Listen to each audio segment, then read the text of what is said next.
بسم اللہ الرحمن الرحیم۔ حضرت جابر رضی اللہ تعالی عنہ بیان کرتے ہیں کہ جب خندق کھودی گئی تو میں نے حضرت صلی اللہ علیہ وسلم کو بھوکا پایا۔ میں اپنی بیوی کے پاس آیا اور پوچھا کہ تیرے پاس کچھ ہے؟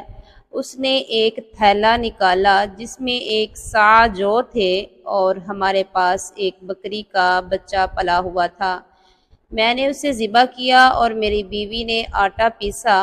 میں نے اس کا گوشت کاٹ کر ہانڈی میں ڈالا۔ اس کے بعد میں حضرت صلی اللہ علیہ وسلم کے پاس لوٹا۔ بیوی نے کہا کہ حضرت صلی اللہ علیہ وسلم اور آپ کے صحابہ اکرام کے سامنے مجھے رسوا نہ کرنا، یعنی زیادہ آدمیوں کی دعوت نہ کرنا۔ جب میں آپ صلی اللہ علیہ وسلم کے پاس آیا تو چپکے سے عرض کیا، یا رسول اللہ صلی اللہ علیہ وسلم، ہم نے ایک بکری کا بچہ ذبح کیا ہے اور ایک صاع جو کا آٹا ہمارے پاس تھا وہ تیار کیا ہے۔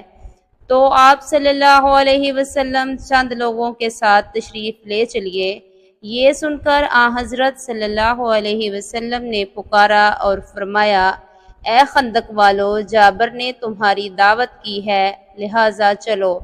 اور حضرت صلی اللہ علیہ وسلم نے فرمایا، میرے آنے تک ہانڈی نہ اتارنا اور نہ گوندے ہوئے آٹے کی روٹی پکانا۔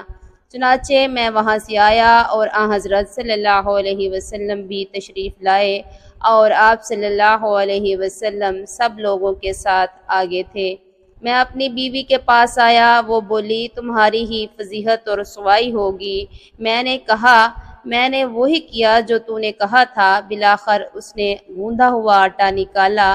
آپ صلی اللہ علیہ وسلم نے اس میں لعاب دہن ملا دیا اور برکت کی دعا کی، پھر ہانڈی میں لعاب دہن ملایا۔ اس کے بعد فرمایا، ایک روٹی پکانے والے کو اور بلا لو جو میرے ساتھ روٹی پکائے، اور ہانڈی سے سالن نکالو مگر اس کو اوپر سے نہ، اس کے ڈھکن کو اوپر سے نہ اتارنا۔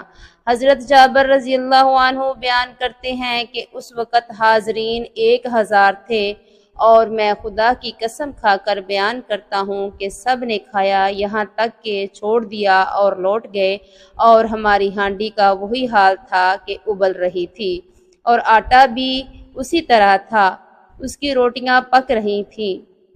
سبحان اللہ، جزاکم اللہ خیرہ۔